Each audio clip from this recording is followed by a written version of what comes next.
Good morning, students. From today, we are going to start our new topic, that is the button cell. And in our last class, the last topic that we have discussed was the dry cell, right? So now we are going to start our new topic, that is the button cell. आपने देखा होगा जो हमारी watches रहती हैं या जो छोटी छोटी चीज़ें होती हैं उनमें बटन साइज़ के जो सेल हैं वो लगते हैं, and that cell are called as the button cells. तो ये जो बटन सेल्स हैं वो किस तरीके से ऑपरेट होते हैं, कैसे चलते हैं, वो चीज़ समझते हैं. Button cells are the cells which are almost as small as a button. जो बटन सेल्स होते हैं वो बहुत छोटे होते हैं, नॉर्मली एक बटन के साइज़ के, जैसे हमारी शर्ट्स में बटन होते हैं उस साइज़ के ये बटन सेल्स होते हैं. These cells are commonly used in small electronic devices such as quartz wristwatches, calculators and many digital items. और ये जो सेल्स हैं ये बहुत छोटे छोटे जो इलेक्ट्रॉनिक आइटम्स होती हैं उनमें यूज़ किए जाते हैं. फॉर एग्ज़ाम्पल जो हमारी रिस्ट वॉचेस जो हम घड़ी पहनते हैं, जो हमारे कैलकुलेटर्स होते हैं, ऑल्सो छोटी छोटी जो डिजिटल आइटम्स होती हैं उनमें इनका यूज़ किया जाता है. The place of these cells are made from the plates of these cell are made from the compound of nickel and cadmium. इन सेल्स की जो प्लेट्स हैं वो निकल और कैडमियम कंपाउंड से बनाई जाती है. These cells are also known as nickel cadmium cells. इन सेल्स को हम निकल कैडमियम सेल्स भी बोलते हैं. The electrolyte used in these cells is potassium hydroxide. इन सेल्स में जो इलेक्ट्रोलाइट का यूज़ किया जाता है वो इलेक्ट्रोलाइट होता है पोटेशियम हाइड्रोक्साइड.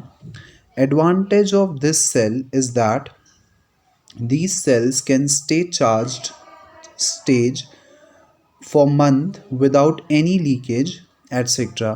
और इन सेल्स का एक एडवांटेज है कि ये सेल्स कई कई महीनों तक चार्ज रहते हैं और इनमें जो लीकेज है वो भी नहीं होता है, राइट. सो ये कुछ एडवांटेजेस हैं एक बटन सेल के. सो these are some of the cells that we have discussed, जिनका हम अलग अलग इलेक्ट्रॉनिक सर्किट्स में यूज़ करते हैं as per our convenience, right. So you must be familiar with all the electric cells now. Now the next topic that we are going to start is the simple electric circuit. हमने पढ़ा था, पहले भी हम discuss कर चुके हैं कि जब हम इलेक्ट्रिक करंट को एक कंप्लीट पाथ में मूव करवाते हैं तो उस कंप्लीट पाथ को बोला जाता है इलेक्ट्रिक सर्किट, राइट. जिस पाथ से करंट मूव कर रहा है उस पाथ को हम इलेक्ट्रिक सर्किट बोलते हैं. N electric circuit is a closed path along which electric current flows. Electric circuit एक क्लोज्ड पाथ होता है जिस पाथ से इलेक्ट्रिक करंट जो है वो फ्लो हो रहा हो, राइट. सो जब इलेक्ट्रिक करंट एक कंप्लीट पाथ से एक क्लोज्ड पाथ से फ्लो होगा तो उसको हम बोलेंगे electric circuit. The arrangement of the closed path in which current flows easily is called an electric circuit. Closed path का एक ऐसा अरेंजमेंट जिस अरेंजमेंट में से जो इलेक्ट्रिक करंट है वो फ्लो हो सके इजीली, उसको हम बोलते हैं electric circuit. N electric circuit has following essential components. एक इलेक्ट्रिक सर्किट में कुछ कंपोनेंट्स होते हैं जो कि एसेंशियल होते हैं, ज़रूरी होते हैं. What are these components? Let us discuss this. The first one would be electrical appliances. पहला इलेक्ट्रिक कंपोनेंट जो है that is the electric appliances. these are the various type of devices that uses the electric current. जो electric appliances होते हैं वो electric current का use करते हैं टू गेट ऑपरेटेड. तो उनको यूज़ करने के लिए हमको इलेक्ट्रिक करंट की ज़रूरत होती है. नेक्स्ट इज़ जो इलेक्ट्रिक सोर्स होते हैं जैसे कि सेल और बैटरी. तो सेल और बैटरी भी जो हैं वो इलेक्ट्रिसिटी के सोर्स हैं, वो भी एक तरीके के इलेक्ट्रिक कंपोनेंट हो सकते हैं. Next is conductor. आपको पता है कंडक्टर वो सब्सटेंसेस होते हैं जो अपने अंदर से ही इलेक्ट्रिसिटी को पास होने दें, right. So conductors are those materials जो अपने अंदर से इलेक्ट्रिसिटी को पास होने देते हैं, उसको हम बोलते हैं conductor. Normally all the metals are the conductors. Next would be switch or a key for opening and closing of the circuit. Switch या की जो है वो भी एक इलेक्ट्रिक कंपोनेंट होता है। स्विच और की का यूज़ क्या होता है वो भी समझ लेते हैं। स्विच और की का यूज़ होता है इलेक्ट्रिक सर्किट को कंप्लीट करना या उसको ब्रेक करना। जब हमको करंट फ्लो करवाना है सर्किट में तो हम की को क्लोज कर देंगे। जब हमने की को क्लोज कर दिया तो सर्किट कंप्लीट हो जाएगा और उस केस में जो इलेक्ट्रिक करंट है वो फ्लो होगा। और अगर हमको करंट फ्लो नहीं करवाना है तो हम की को ओपन कर देंगे, और जब की ओपन हो जाएगी तो सर्किट ब्रेक हो जाएगा, और जब सर्किट ब्रेक हो जाएगा तो इलेक्ट्रिक करंट फ्लो नहीं होगा। क्योंकि हम ये चीज़ जानते हैं कि इलेक्ट्रिक करंट को फ्लो होने के लिए कंप्लीट पाथ की ज़रूरत होती है। जब तक उसको वो कंप्लीट पाथ नहीं मिलता है तब तक इलेक्ट्रिक करंट जो है वो फ्लो नहीं होता है किसी भी सर्किट में से, right. The convenient symbols for some common components of an electric circuit are as follows. अगर हम एक नॉर्मल इलेक्ट्रिक सर्किट की बात करें तो उसमें कुछ एसेंशियल कंपोनेंट्स होते हैं जिनको हमने चैप्टर के स्टार्टिंग में भी पढ़ा, यहाँ पे भी हम उसको एक बार शॉर्ट में डिस्कस करेंगे। एक single cell which is being shown here, मैंने आपको ऑलरेडी बता चुका हूँ। सिंगल सेल को एक बड़ी लाइन और एक छोटी लाइन, जो बड़ी वाली लाइन है वो पॉजिटिव टर्मिनल बता रही है, जो छोटी वाली लाइन है वो नेगेटिव टर्मिनल बता रही है। Battery is just the combination of cells. जब हम दो या दो से ज़्यादा सेल्स को कंबाइन कर देते हैं तो हमको जो मिलता है that is called the battery. यहाँ पे हमको बैटरी दिख रही है। Ammeter is a new component. Basically जो ए मीटर है वो एक तरीके का डिवाइस होता है जो कि इलेक्ट्रिक करंट को मेजर करता है, राइट। तो करंट को हम मेजर कर सकते हैं एक डिवाइस की हेल्प से, और उस डिवाइस का नाम क्या है, ए मीटर। सिमिलरली वोल्टेज को हम मेजर कर सकते हैं एक डिवाइस की हेल्प से, और उस डिवाइस का नाम है वोल्ट मीटर। करंट को मेजर करेंगे ए मीटर से, पोटेंशियल को या वोल्टेज को मेज़र करेंगे वोल्ट मीटर से। Now galvanometer is a device. Galvanometer एक ऐसा डिवाइस होता है जो हमको करंट की डायरेक्शन बताता है, राइट। सो गैल्वेनोमीटर भी एक तरीके का डिवाइस होता है। जब आप हायर क्लासेस में जाएंगे तो हम इन सब डिवाइसेस को देखेंगे एक्चुअल में और इनका यूज़ समझेंगे लैब में। अभी सिर्फ हम इतना समझेंगे कि जो गैल्वेनोमीटर है वो करंट की डायरेक्शन हमको बताता है। The next would be connecting wires. जो वायर्स होते हैं, ऑब्वियसली बात है कि जो इलेक्ट्रिसिटी है वो वायर के थ्रू ही फ्लो होती है। हमारे घरों में भी जो सर्किटिंग होती है वो पूरी वायर की हेल्प से ही होती है। सो कनेक्टिंग वायर्स भी एक एसेंशियल कंपोनेंट है इलेक्ट्रिक करंट फ्लो करवाने के लिए। The next would be open switch. Switch एक एसेंशियल कंपोनेंट, जब हमको करंट फ्लो करवाना है या नहीं करवाना है इस चीज़ को हम कंट्रोल कर सकते हैं स्विच की हेल्प से। ओपन स्विच वो कंडीशन जब हम स्विच को ओपन कर देंगे, और जब स्विच को ओपन कर देंगे तो करंट फ्लो नहीं होगा क्योंकि सर्किट जो है वो इनकम्प्लीट हो जाएगा। Closed switch which is being shown here. जब हम सर्किट को क्लोज कर देंगे, क्लोज करना मतलब हमने सर्किट कंप्लीट कर दिया। जब सर्किट कंप्लीट हो जाएगा तो उस केस में करंट जो है वो फ्लो करेगा, right. The next one is electric bulb. It is being shown here. Electric bulb का सिंपल सा सिंबल है, आपको यहाँ पे दिख सकता है, राइट। बल्ब ग्लो कर रहा है, इसका मतलब करंट फ्लो हो रहा है। अगर बल्ब ग्लो नहीं कर रहा है तो करंट फ्लो नहीं हो रहा है, राइट। की भी ओपन की, क्लोज की का भी काम वही होता है जो स्विच का काम है। ओपन की को हम इस तरीके से डिनोट करते हैं, क्लोज्ड की को डिनोट करने के लिए हमने बीच में यहाँ पे डॉट लगा देते हैं। So this is the symbol of open key, this is the symbol of closed key, right. Now students, here one activity is given to you. That activity you should read by your own. Now the next paragraph we are going to read here. In an electric circuit, electrons move from the negative terminal of the cell to the positive terminal of the cell. हमको पता है electrons जो हैं वो negatively charge होते हैं, और since electrons negatively charge होते हैं तो वो पॉजिटिव इलेक्ट्रोड की तरफ जाने की कोशिश करते हैं, राइट। और चूंकि इलेक्ट्रॉन्स नेगेटिव से पॉजिटिव की तरफ जाते हैं, तो जो इलेक्ट्रिक करंट है वो पॉजिटिव से नेगेटिव की तरफ फ्लो होता है। And in electric current flow from positive terminal of the cell through the bulb and the connecting wires. और जो इलेक्ट्रिक करंट है वो पॉजिटिव टर्मिनल से होते हुए मतलब जो करंट है वो पॉजिटिव टर्मिनल से फ्लो होना शुरू करता है एक बल्ब से होते हुए, और कनेक्टिंग वायर से होते हुए वो नेगेटिव टर्मिनल तक फ्लो होता है। If any of the ends of the connecting wire is detached from the cell or the bulb, the circuit disconnects। और अगर कहीं से भी वायर जो है वो डिटैच हो गया है, कट गया है या टूट गया है, तो उस केस में जो करंट है वो फ्लो नहीं होगा। And the bulb does not glow, और फिर उस केस में जो बल्ब है वो ग्लो नहीं करता है, right. So this is the thing, these are some of the conditions जिनमें जो करंट है वो फ्लो करेगा किसी भी सर्किट में से, right. Now the next topic that we are going to discuss here is the conductors and insulators. So समझते हैं कि हम क्या what do we mean by the conductors and insulators.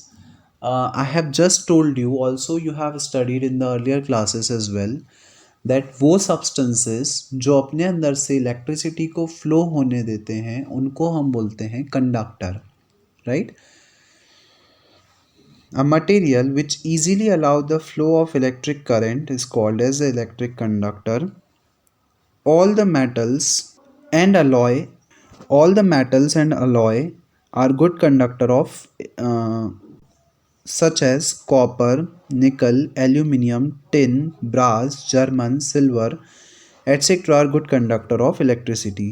जितने भी metals होते हैं, also जितने भी alloys होते हैं, alloy क्या होते हैं ये आप हायर क्लासेस में पढ़ेंगे। सो जितने भी मेटल्स और अलॉयज़ होते हैं ये सब गुड कंडक्टर होते हैं इलेक्ट्रिसिटी के, जिसके कुछ एग्जांपल हैं copper, nickel, aluminium, tin, brass, German, silver. ये सब जो हैं वो गुड कंडक्टर होते हैं इलेक्ट्रिसिटी के। हमारे घरों में जो वायरिंग होती है वो कॉपर वायर्स की होती है, राइट। तो यहीं से हम समझ सकते हैं कि वो कॉपर वायर की क्यों होती है, क्योंकि कॉपर एक गुड कंडक्टर है इलेक्ट्रिसिटी का और वो इलेक्ट्रिसिटी को इजीली पास होने देता है, इसीलिए हम हमारे घरों में कॉपर वायर की वायरिंग करते हैं। Are good conductors of electricity. Human body also allow current to flow through it. हमारी जो बॉडी है वो भी एक गुड कंडक्टर होती है इलेक्ट्रिसिटी की, और हमारी बॉडी में से भी करंट जो है वो फ्लो हो सकता है। आपको पता है कि अगर हम सॉकेट को टच कर लेते हैं तो हमको करंट लगता है, राइट। तो हमको करंट क्यों लगता है, क्योंकि हमारी बॉडी भी गुड कंडक्टर होती है। It is also a conductor.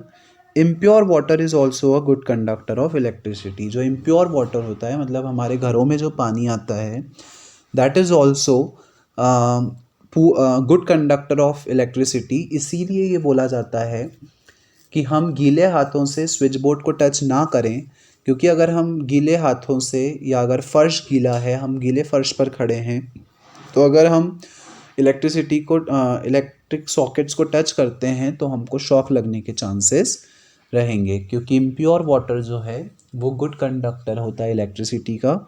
Impure water से यहाँ पे मतलब है एक ऐसा वाटर जिसमें किसी भी तरीके के मिनरल्स जो हैं वो प्रेजेंट हों, राइट। और नॉर्मली हमारे घरों में जो पानी आता है उसमें काफ़ी सारे मिनरल्स जो हैं वो प्रेजेंट होते हैं। तो जिसमें मिनरल्स हो, ऐसा वाटर जिसमें मिनरल्स हों उसको हम इम्प्योर वाटर बोलेंगे, और जिसमें कोई भी मिनरल नहीं हो, केवल हाइड्रोजन और ऑक्सीजन के मॉलिक्यूल्स हों, ऐसे वाटर को हम डिस्टिल्ड वाटर बोलते हैं, राइट। और डिस्टिल्ड वाटर नॉर्मली लेबोरेटरीज़ में ही मिलता है। जनरली हम इस तरीके से हमारे घरों में जो वाटर होता है वो इम्प्योर वाटर ही होता है, right. The next one would be the insulators. What do we mean by the insulators? A material which does not allow the flow of electric current through it is called as an electric insulator. एक ऐसा substance जो अपने अंदर से electric current को flow नहीं होने देता है, जो इलेक्ट्रिसिटी को अपने अंदर से फ्लो होने से रोकता है, उसको हम बोलते हैं insulator. Most non-metals and materials like plastic, rubber, wood, glass, etc. are insulators. ज़्यादातर मटेरियल्स जो होते हैं वो इंसुलेटर्स होते हैं, जैसे कि प्लास्टिक हो गया, रबर हो गया, वुड, ग्लास, ये सब इंसुलेटर्स होते हैं। इसीलिए ये बोला जाता है कि जब भी हम इलेक्ट्रिक स्विचेस को टच करें तो हम प्लास्टिक की चप्पल पहनकर टच करें, ताकि सिंस प्लास्टिक एक बैड कंडक्टर है तो वो इलेक्ट्रिसिटी को फ्लो नहीं होने देगा और हमको इलेक्ट्रिक करंट जो है वो लगने के चांसेस कम होते हैं, राइट। इसीलिए हमारे जो स्विच होते हैं वो प्लास्टिक के बनाए जाते हैं। हमारा जो स्विच बोर्ड है हमारे घरों में वो प्लास्टिक का बना होता है, ताकि उससे हमको करंट ना लगे। So these are the conductors and the insulators, right? The next topic that we are going to discuss here is the magnetic properties of a current carrying conductor. अगर एक कंडक्टर में से करंट फ्लो हम करवा रहे हैं तो उस इलेक्ट्रिक करंट के कारण मैग्नेटिक फील्ड जो है वो प्रोड्यूस होती है, राइट। हमने पढ़ा है इसके प्रीवियस चैप्टर में कि मैग्नेटिक फील्ड क्या होती है और मैग्नेट किस तरीके से वर्क करते हैं, राइट। सो सिंपली अगर हम एक वायर लें, उस वायर में से इलेक्ट्रिक करंट को फ्लो करवाएं, तो उस इलेक्ट्रिक करंट को फ्लो करवाने के कारण जो मैग्नेटिक फील्ड है वो प्रोड्यूस होती है। In 1820, Hans Christian Ørsted discovered that when an electric current is passed through any conductor, a magnetic field is produced around it. 1820 में जो क्रिस्टियन ऑर्स्टेड थे, उन्होंने ये डिस्कवर किया था कि जब भी हम इलेक्ट्रिक करंट में से जब भी हम किसी कंडक्टर में से इलेक्ट्रिक करंट को फ्लो करवाएंगे तो उसके कारण जो मैग्नेटिक फील्ड है वो प्रोड्यूस हो जाएगी, राइट। हम ये बोल सकते हैं कि जब भी हम इलेक्ट्रिक करंट एक वायर में से इलेक्ट्रिक करंट फ्लो करवाएंगे तो उस इलेक्ट्रिक फील्ड के कारण मैग्नेटिक फील्ड जो है वो प्रोड्यूस हो जाएगी, जिसको आप आगे की क्लासेस में डिटेल में बहुत अच्छे से समझेंगे। अभी हम सिर्फ उसका एक बेसिक नॉलेज देखेंगे। During his experiment he noticed that electric current is passed through a conductor. Oersted एक साइंटिस्ट थे, उन्होंने क्या किया, एक वायर लिया और उस वायर में से उन्होंने करंट फ्लो करवाया।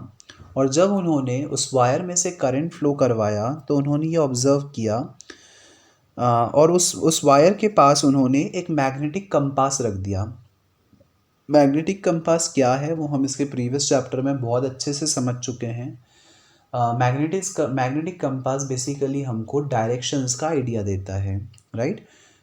किस डायरेक्शन में नॉर्थ है, किस डायरेक्शन में साउथ है, ईस्ट कहाँ पे, वेस्ट कहाँ पे, ये चीज़ हमको मैग्नेटिक कंपास बताता है। मैग्नेटिक कंपास का जो पॉइंटर है वो नॉर्थ की तरफ रेस्ट करता है। ये सब चीज़ें हम लोग डिस्कस कर चुके हैं, right. The magnetic compass placed near a wire was deflected from its usual position of rest, and on reversing the current through the conductor again, the compass was deflected but in the opposite direction.